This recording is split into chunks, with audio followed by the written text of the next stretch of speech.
नाही, मी दरवर्षी सहकुटुंब ज्यावेळेस संधी मिळते त्यावेळेस मी साईंच्या चरणी नतमस्तक होण्याकरता, आशीर्वाद घेण्याकरता नेहमीच येतो. आणि त्याप्रमाणे मी माझ्या कुटुंबियासहित आणि माझी मुलगी आमदार निवडून आल्यानंतर तिला मला या ठिकाणी दर्शनाला आणायचंच होतं. आणि योगायोग चांगला असा आहे की आज बाळासाहेब विखे पाटलांची जयंती पण आहे. त्यामुळे ह्या दोन्ही योग घडून आला. आज मी इथून विखेंच्या घरी जाणार आहे. तिथेही बाळासाहेब विखेंच्या दर्शनाकरता मी जाणार आहे. आणि विखे कुटुंबांचे जुने संबंध आहेत, त्यांची भेट घेईन मी आणि बस साईंचं दर्शन घेऊन परत मुंबईला जाणार आहे.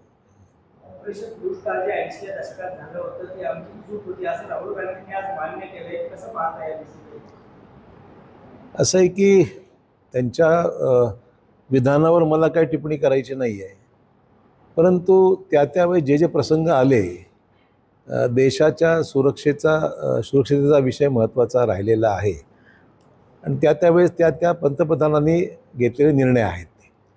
त्यामुळे त्याच्यावर आज भाष्य करणं ते योग्य आहे, चूक आहे असं त्यावर भाष्य करणं आज मी काही त्यात अधिक भर घालणार नाही आहे.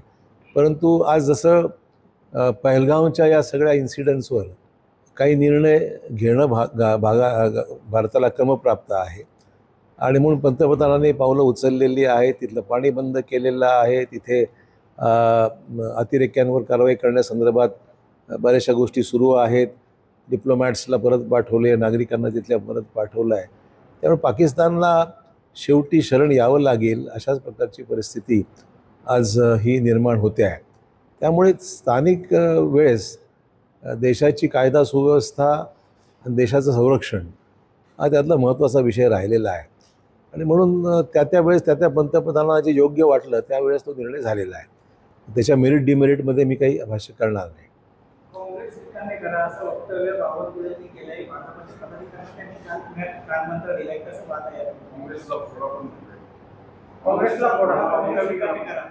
ते काँग्रेसला फोडण्याची गरजच राहिली नाही, कारण की काँग्रेसमधली नेतृत्व दिशाहीन आज झालं असल्यामुळे लोकांना भविष्यवती दिसत नाही, हे वस्तुस्थिती आहे.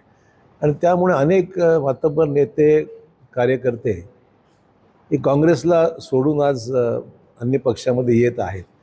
त्या मला वाटतं की बावनकुळेंनी भाजपची ताकद वाढली पाहिजे ही त्यांची भूमिका असणं पक्षाचे अध्यक्ष म्हणून योग्यच आहे. परंतु सांगण्याची गरज नाही, आपोआपच लोक आज काँग्रेसच्या एकंदरीत नेतृत्वाचं जे काही अपयश आहे किंबहुना दिशाहीन अशा प्रकारची परिस्थिती झाली असल्यामुळे लोक काँग्रेसमध्ये राहण्यास उत्सुक नाही आहेत. भाजप प्रदेश अध्यक्ष मात्र यावर बोलले की भाजप हा एक चेतकीसारखा पक्ष आहे, तो सगळ्यांना मिळतोय. कोण म्हणाला आहे? ते आता नवीन आहेत, त्यांना अनुभव बराच यायचा आहे. अजून आम्ही 50 वर्ष काँग्रेसमध्ये काम केलं आणि त्यातले सगळे कोण कोणाला गिळतं हे आम्ही अनुभवलेलं आहे सगळं काँग्रेसमध्ये. त्यामुळे त्यांना अनुभव अजून यायचा आहे. ते नवीन अध्यक्ष असल्यामुळे त्यांना गिळल्यावर लक्षात येईल की कोणी कोणाला गिळलं.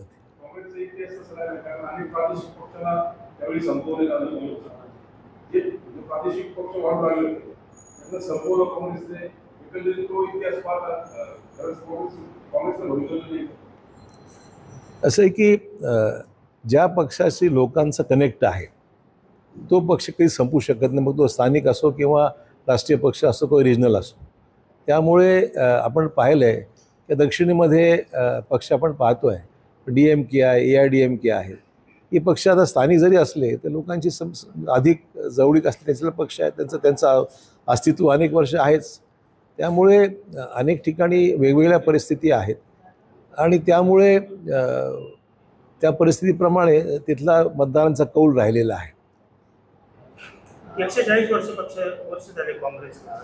आज जी अधोगती आहे कारण कोण आहे, काय कारण आहे? मी फार लहान माणूस आहे, त्याच्यावर कोणाच्या काँग्रेसच्या 50 वर्ष होतो ना, मान्य आहे मला. पण काँग्रेसमध्ये एवढे मोठे मोठे नेते आहेत, मी ज्या पक्षात अनेक वर्ष होतो त्या पक्षाच्या विरोधात बोलणं मला काही उचित वाटत नाही आहे. आता मी माझी दिशा स्वीकारलेली आहे, मी माझ्या पद्धतीने काम करत आहे आणि जिथे मी आहे तिथे मी समाधानी आहे. काँग्रेस मी सांगितलं दिशाहीन झालेलं आहे. रोज काहीतरी नवीन वक्तव्य करतात, कार्यकर्त्यांमध्ये कुठे चैतन्य निर्माण करण्यासारखी परिस्थिती नेतृत्वामध्ये दुर्दैवाने नाही आहे. आणि त्यामुळे लोकांना आपलं भविष्य पडतं असं की ज्या वेळेस पक्षामध्ये कार्यकर्ते काम करतात, एखाद्या पक्षासाठी झटतात, त्यावेळेस स्वतःचे भविष्य काहीतरी घडावं अशा अपेक्षा असते. पण संजय राऊत म्हणतात की भाजप उपरा पक्ष झालाय, राष्ट्रवादी काँग्रेस इथून आणले सगळे मंडळी आहेत का? म्हणजे असं नाही म्हणता येणार.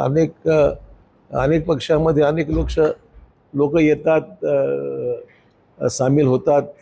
याचा अर्थ त्या पक्षाची आयडियॉलॉजी, त्या पक्षाची तत्त्व, त्या पक्षाची भूमिका घेऊन चालावं लागतं.